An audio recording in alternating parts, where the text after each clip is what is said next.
welcome back to Trail Talk. I'm your host, Mike Morrison. One of the fondest memories I have of finding the Upper Charles Trail was first finding it when I came to town. When I first moved to Milford a few years ago, I had no idea it was here. And of course, when I did find it, I was amazed that we had such a complete and well-designed trail way out here in the burbs. I never would have thought.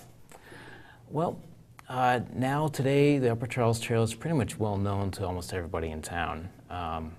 Well, what if you want to recapture that sense of joy, that sense of adventure you find when finding a new trail for the first time?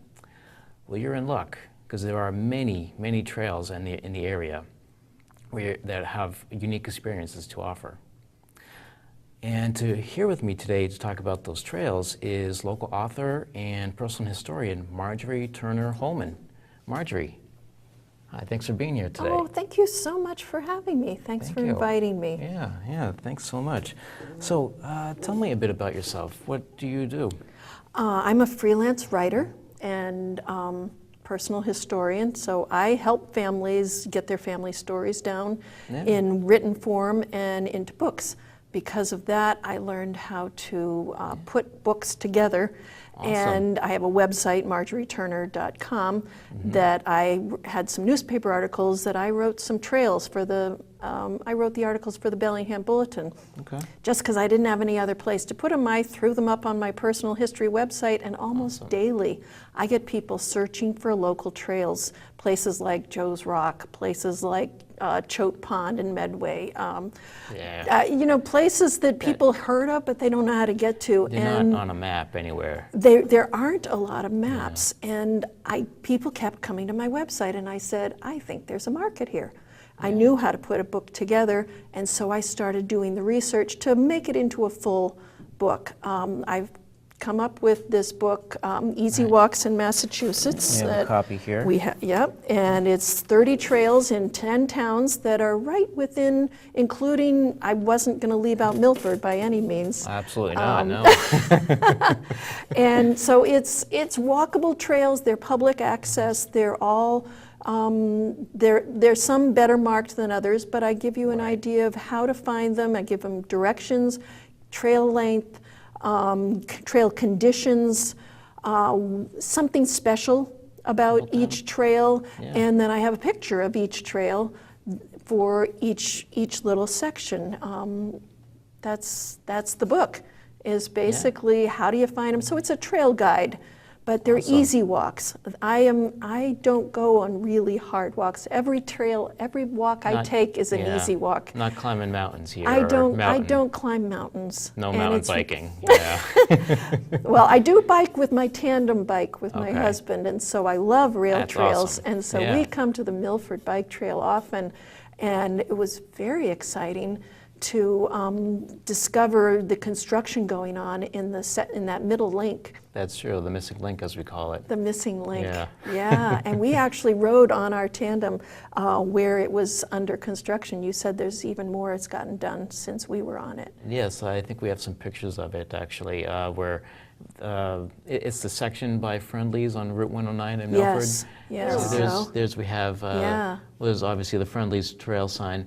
And then over there in that dugout section right there is where they're planning to put the Upper Charles Trail, the extension of it from 109, because there was that stub end there at 109. Right. And now they're going beyond the parking lot and down Veterans Memorial Drive towards Hayward Street. It's really pretty back in there. It. There are stone walls, there's amazing rocks. You see, I grew up in South Florida where it's very flat, very few rocks, a lot of sand.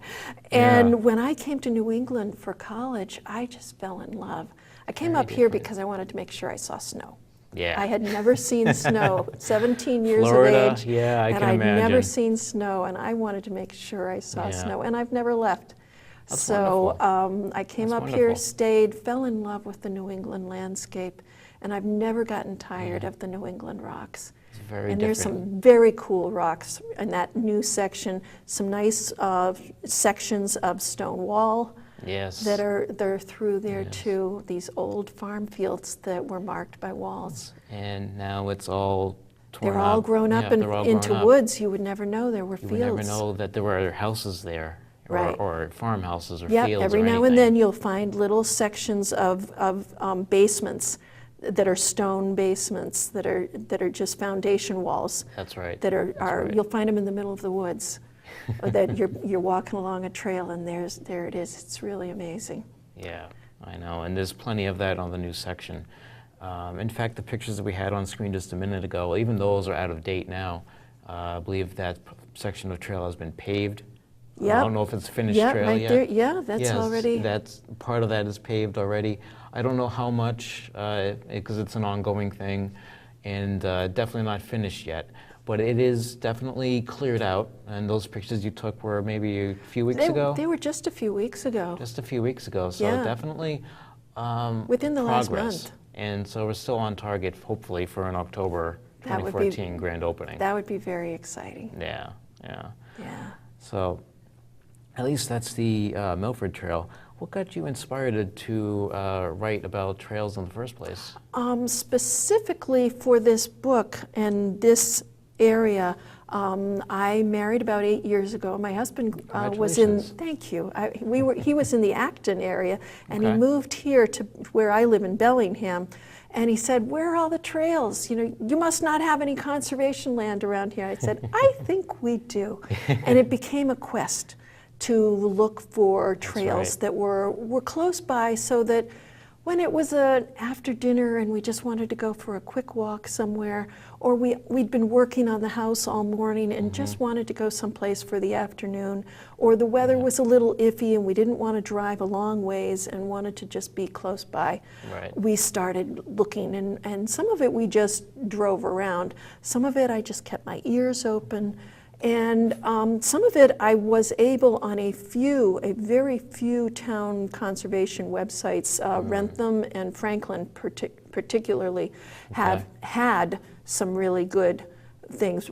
Milford, Franklin, in fact, had a little ebook put together by Mike Tugias. Okay. But it was 12 years old, so it's out of date. Yeah. But yeah. it still Things gave have me moved on. clues to be able to go and find the trails and Yeah. figure out where they were and document what the present conditions were. Right. Rentham had a similar PDF online, and then they ran into legal problems with one of the maps on their no. I know. Oh no. And they got sued. Copyrights or something. They got sued because Oh. it showed that it went on private property. Oh, yeah. So, oh my goodness. So, so this book does not actually have maps. It tells you how to get there, but I don't have any maps. That is maybe down the line. It's a lot more Okay. work to get maps, and there are a lot more legal implications Invent them, make in sure that publishing maps. Yeah. That's like So- Liz, you said, make sure that they're not Oh. copyrighted and that Oh, doesn't I show know. private land, I amongst know. many other things, I'm sure. Right. Yeah. And so I tell you trail conditions, Okay. tell you the trail approximate length, and I use tools like Google Maps that I knew about where the trails were, and I was able to pretty well approximate where the walking distances were to give you an idea. Well, is this an all-day map? Is this an all-day walk? None of these walks are all-day walks. They're an hour or two, depending Okay. on how slow you and your children or grandchildren are. It's know a what- place it's a book that I'm hoping parents and grandparents will use, Yeah. who want to take their families and spend time together in the outdoors. Yeah. And find someplace different that maybe is a little interesting. There's so many wonderful places we have in this area. We have ponds, we've got streams, we've got rivers, we've got lakes, we've got we don't have the mountains, but we have a very few places that have fantastic views. We've got the Blackstone River Heritage Corridor. So there's the towpath with the Blackstone Canal, which combines history and all the marvelous history of this area, the industry, yeah. industrial history, Yeah. which produced all sorts of dams on these streams. Yeah, Some of them are yeah. getting dismantled now. And yes, here's the Blackstone River look Yeah, at how with the trail new is. bikeway that they put in. It's just fabulous. It's What's beautiful, nice about yes. that bikeway is next to no grade crossings. Yes. You hardly have to cross a street. And that's actually quite rare in America, is It- to it- find actually grade separated crossings like that, Right. that's something you need to go to like the Netherlands to find equivalents. No, this is Yeah, this is to find this here is incredible. and being able to be this close to the river, you see water Beautiful birds. views. You've got views. Yeah. Back to the towpath in Riverbend Farm in Uxbridge, there's a towpath that goes right along. You've got stonework with old bridges that were built close to 200 years ago. They're just Wow. this is Yeah. a testament to our immigrant past with the Irish immigrants of Yeah. the early 1820s. The canal was built between 1820s and 1840s. Sadly, time it was ago, inspired yeah. by the Erie Canal, and they made so much money with the Erie Canal that wanted to- developers Hey. here said, we're going to make some money. They built this wonderful canal, Yep. finished it Yep. in, I think it was 1842, and in 1844 the railroads came through and put them out of business, Yeah. completely out of business. Yep. And it just March of became progress. it became forgotten. And when you realize we're in 2014, we're coming on close to 200 years when that was started, which And is it's just still there. remarkable. It's still It is. there. There are remnants of it that are still there. If you look. And the Blackstone Valley Heritage Corridor has developed sections of it. If you go to the Riverbend Farm in Uxbridge, there's a very accessible section Yeah. of it. Not far from there, and part of the trail system along the Blackstone River, you come to Lookout Rock. Yes, see the stonework? That's Isn't a that beautiful stone bridge, yeah. perfect place for a picture setting if you need to make a portrait? Perfect place to have a little picnic too. It really is. There's picnic tables, yes. Yeah. And this is the towpath, which it's bikeable. It's really, gravel it is. surface? It's a gravel, hard-packed surface. Okay, that's good. It is. Very steep slopes with no fencing there, so I caution parents with young children to hang on to your kids because it's a very They steep tend slope. to dart off in different directions. And, You want to hold on to your Yeah. kids. You don't want to try to scramble up the Definitely. embankment. It's really quite steep. and definitely make sure they can ride in a straight line, or if they're walking, hold their hand, something Yeah. like that. Yeah. Yeah, but there's a number of trails there, and then going up from Rice City Pond, which is right in this vicinity, if you'd follow the banks of the Blackstone River, if you follow the banks of that east side of the river, it takes you up to Lookout Rock, and you get a view of the Beautiful view of the entire whole valley. Blackstone Valley. And That's and it there's right the there. river. That's it. It's just gorgeous. That's looking beautiful view. south on the Blackstone Valley. Yeah. And you can either walk all the way up the Blackstone River from Rice City Pond, it's about a mile walk, or there is a parking lot about a quarter mile Quarter mile from away. Lookout Rock, and it's a very easy walk.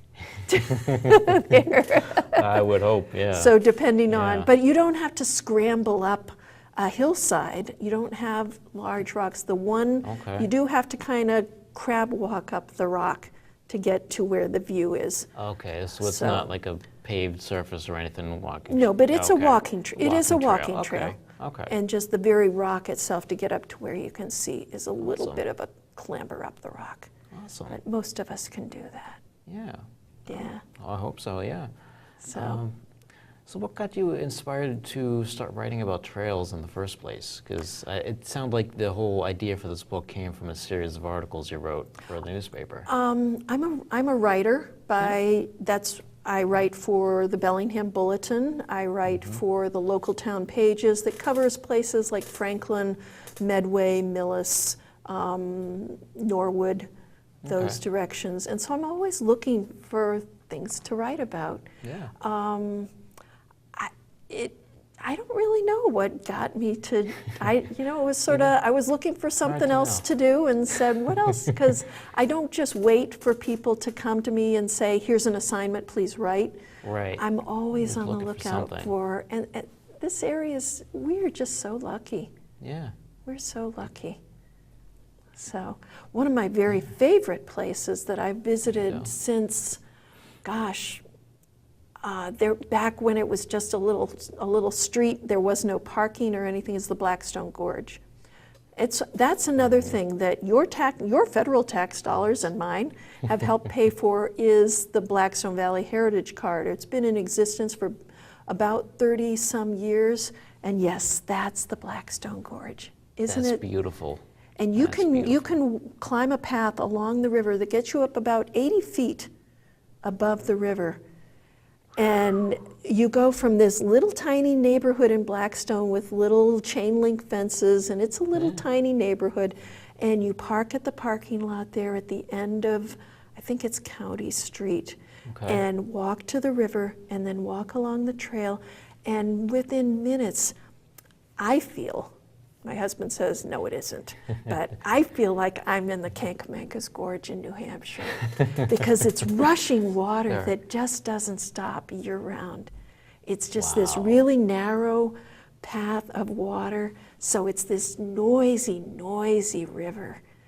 And you get up to you're in the treetops. And you're looking across the river to the treetops on the other side, that it's all trees.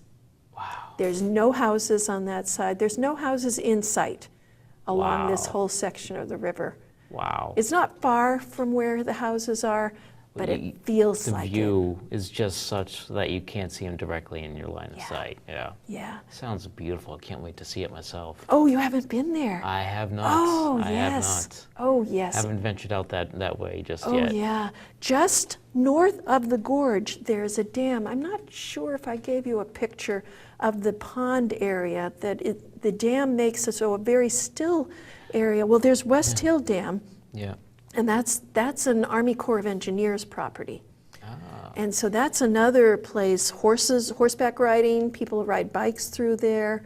Great place for dogs to walk. There's a swimming area. Yep. But what I was also thinking is right at the Blackstone Gorge, where the dam is, right beyond the dam, there's a very quiet stretch of the Blackstone River that there's a boat launch. Yes. Also right at the Blackstone Gorge. Be careful you don't go over the dam, especially as you're coming back.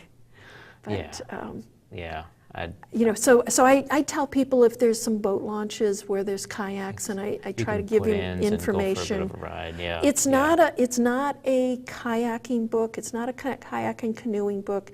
Okay. It's not a biking book. Those are sort of multi-purpose. They're multi-purpose places that you can do all of those things. Yeah. But the theme of the book is, can I go? What ties it all together? What ties it all together is that it's an easy walk. Right. All of these trails are easy walks that are short in distance. There's one trail over in Medway that is right by the police station that the Cub Scouts made into a gravel path. Well, it's maybe 50 yards long, but it gives you an access to the Charles River. Oh. And since we're very aware of the Charles River here in Milford, because it goes right along the, and that's Oak Grove Farm in Millis. This is another spot in Millis. Yeah. There's just wonderful places. But we're really aware of the Charles River here in town. Echo Lake is right over the border in Hopkinton. And right from the Milford Rail Trail, you can see the stream coming along. And when I was just along the Hopkinton end of the trail, the river goes right under from Echo Lake. It still goes right under the trail on that Hopkinton section of the trail. Yeah. Right where all those where that stone bridge section, or those the stone old abutments. Rail line that was there. Yeah. Yeah, it's Beautiful all section. little hints of the Charles River, teeny hints. Mixed in with little hints of the industry that was there in years past. It is. And this is the Charles in Milford, and Millis. Millis. That's Cedar River. It's another trustees of the reservation. The issue with all of these properties is they have so many different people who are in charge of them. It's not just one. You can't just go to one conservation commission and say, okay, now I've got them all. You can't go to just the Audubon website and say, okay, they've covered them all. Trustees of the reservation have a few more. There's Metacomet Land Trust. They've got the Blackstone River, the Daniels Farm.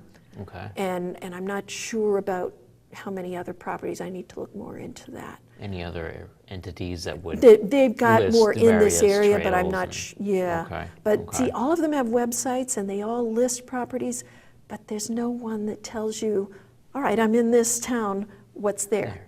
Yeah, you almost like an index of sorts. You want to That's know right. everything that's in a particular town, or maybe if you want a wider picture. Right. You get pieces of the picture, like Exactly. this organization has a list, and this other one has another list, and maybe Right. there's some overlap, maybe there isn't. And that's where I wanted to make a central location that That's great. all you do is keep this book in your car when you're driving around, when you live in this area, and that's what you got. One other thing I found people were really interested in, the book has little icons that show you what services are there, whether there's bathrooms, whether there's a boat launch, but I also put in whether dogs were welcome. Oh, that's great. And I'm finding Yeah. that people who walk dogs are always looking for places to walk. Yeah. And so Yeah. I have found some real success selling the book to places that cater to dogs, dog owners. Exactly, because dogs need to be walked every day, and Right, in and- many places, depending on where you live, there may not be any safe place to walk. If you're That's walking right. down a Or they're not narrow- welcome. Or they're not welcome. That's true, because many roads are pretty narrow, and you don't really have much room on the shoulder to walk. There's no If you go to sidewalk. if you go to an Audubon sanctuary, do Yeah. not take your dog. No They dogs are- allowed. No dogs No ever dogs allowed. ever invited at Audubon sanctuaries. Well, that's so another Stony public Brook service. Stony Brook in Norfolk, don't take your dog there. They are not welcome. Okay. Trustees of the reservation, they welcome 2 dogs per adult. 2 dogs per adult. 2 dogs Okay. per adult. I just thought you were going to say 2 dogs, period. No, if you have another grown-up, that grown-up can also walk 2 dogs. Also walk 2 But dogs. if you've got 3 Kids don't dogs, count. make sure you got another adult with you. Okay. That's, they're trying to keep animals Yeah. under control in consideration for those of us that don't do as well when dogs jump on us and other misbehaving dog behavior Yeah, that and happens. because like dogs also, they need to be walked well, they also have to go to the bathroom, and that means they need to be managed as well, because you don't want to leave their stuff behind on the trail for What other I people to really, find. It's what not I too really, many- yeah. you're friends of that you're a friend of the Milford Trail. Yes. What I really am appreciative and grateful for is I see those little things with the plastic bags for poop. The doggy pot. Yeah. Yes, but Yeah. you keep them stocked. It's you make one of the sure that services they. we supply, yeah. I mean, you're not just saying we're friends, we like it. You're actively involved in We do what we making it can, yeah. a really usable and workable trail for everyone. It happens to everybody. You can walk out of the house thinking, I gotta walk the dog. Well, you have the dog, you have the leash. I hope you have a leash. Right. And then you walk out, and then he makes a mess, and oh, I forgot to bring a bag. What do I do? Oh, I'll just leave it there. Well, fortunately, we have these stations where you can grab bags with you, and hopefully you're responsible enough to bag it and throw it in the trash. Right, Yeah. right. It keeps the watershed safe from all of the contaminants that could flood into it. Right. You know. I wanted to make sure I talked a little bit about 1 or 2 other places because it's a little bit more off the beaten path from Milford. But people are often saying, well, we don't have the mountains, we don't have the views. Where do you go look in the fall for pretty Like the views? foliage, yeah. And Wrentham has, besides Lookout Rock for the Blackstone Valley, this is the view from Joe's Rock. And you're looking off into Cumberland, Rhode Island. Wow. And there's a remarkable view. There's actually the Diamond Hill that isn't in the book. Diamond Hill State Park in Cumberland also has some really nice views. But this looks right in the direction of Cumberland. Wow. The direction of Cumberland State Park. And Beautiful. Yeah. Yeah. And then probably my favorite that I never had heard of until I went and did the research for this book is called Nuckup Hill in Wrentham. I And can honestly say I've never heard of that myself. I know. It's right, the little steeple you see in the distance, that's Oh, Route wow. 140 and Isn't 1A in Wrentham Center. Isn't that quintessential New England, though? You have It- your white it church is. steeple, you have your foliage surrounding you, and then if it was fall, beautiful colors as And well. if you looked in the far right corner, which I didn't take the picture right, probably it wasn't a clear enough day, you Okay. can see the buildings of Boston. Really? I Yeah. thought you had to get closer to like Nope. the Blue Hills for Nope. that. No, really? Right in Rentham. Rentham. Isn't I didn't that think there was remarkable? anything tall Nuck enough. uphill. Wow. Nuck Uphill. Nuck Uphill. I'll And be sure to put that on my summer to-do list. it's a very easy walk, but there's no good signs. As The always, locals that's know the it. problem. It was on the Yeah. Rentham Conservation PDF that they've now taken down. They've taken for the It's legal not, issues. Yeah, it's Okay. not accessible online anymore. Oh, that's a shame. But it's in my book. At least the directions are. The directions are, you park at the Rentham Senior Center on Taunton Street, Okay. or you can drive on into the DPW, which is a little further on that same road, right Okay. behind the senior center. And there's a fire road that takes you directly up to the top of the hill. And these are all roads that allow public access? Absolutely. Because you don't want to run afoul of those legal No, issues no. either. Absolutely. Awesome. Yep. Oh, great. Well, thank you so much for this. Oh, you're welcome. Well, I hope you enjoy.